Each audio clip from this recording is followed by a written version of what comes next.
Hello and once again welcome to you all on my this channel।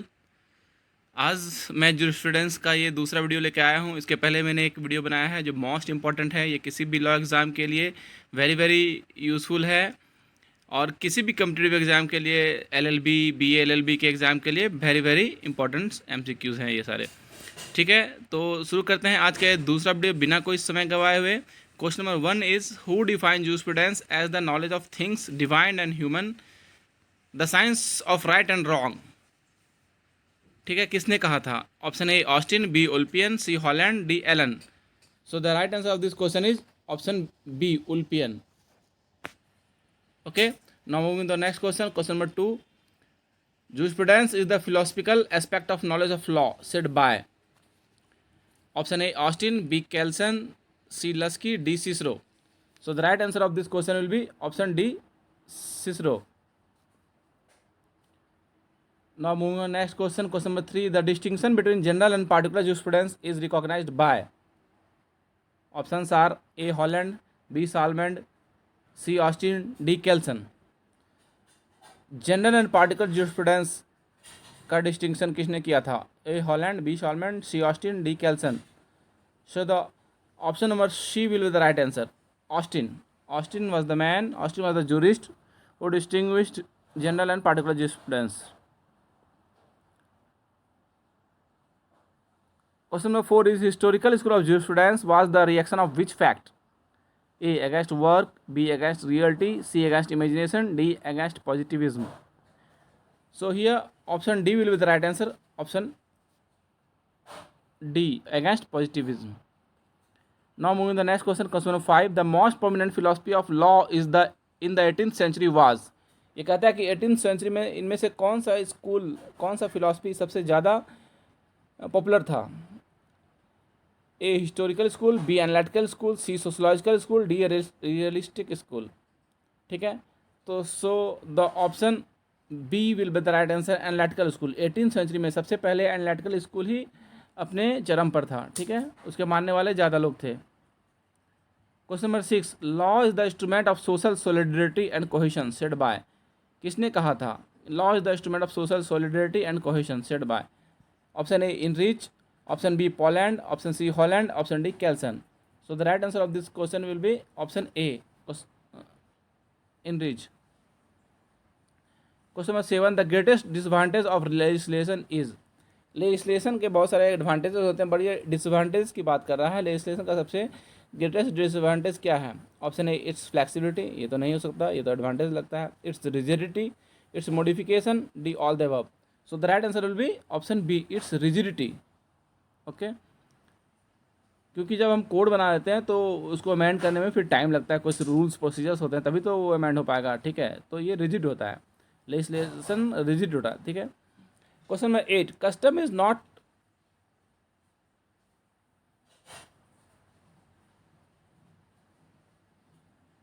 But source of law, this statement was made by. ठीक है, यहाँ पे कुछ mistake है।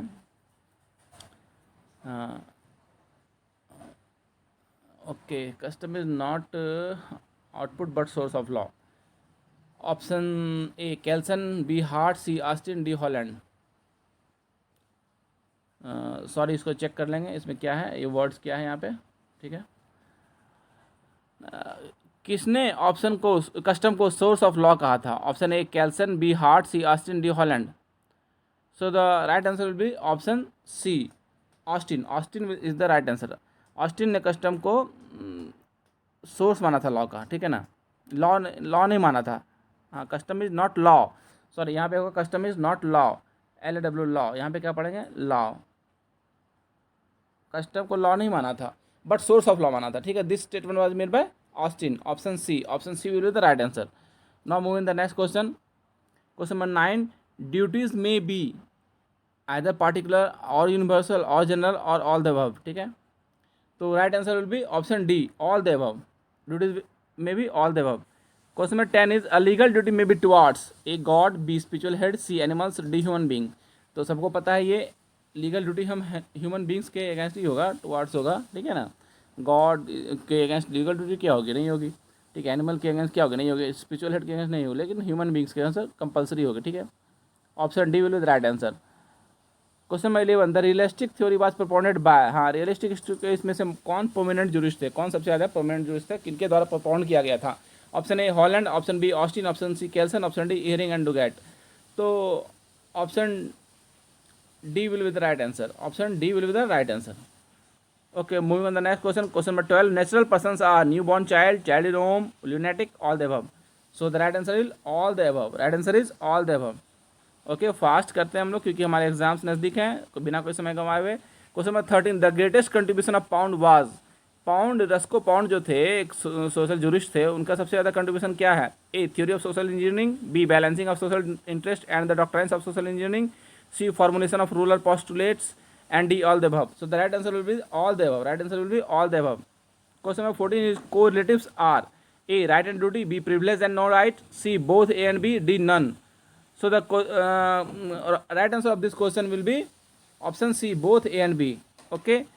Question 15, opposites are immunity and liability, B power and disability, C right and duty, D power and liability. Okay. So the right answer of this question will be immunity and liability. Option A will be the right answer. Option A will be the right answer. Question number 16. Historical school emerged from A French Revolution, B Natural Law School, C both, D none. So the right answer of this question will be both. French Revolution और Natural Law School दोनों का इमर्जेशन से historical school आया था। ठीक है। Question number 17 is who is the author of the book the concept of law. बहुत ही इंपॉर्टेंट क्वेश्चन है, मोस्ट इंपॉर्टेंट क्वेश्चन है। Who is the author of the book the concept of law. Simple, the concept of law. Option A Hart, option B Austin, option C Bentham, option D none of these. So the right answer of this question will be option A Hart. Option A Hart will be the right answer.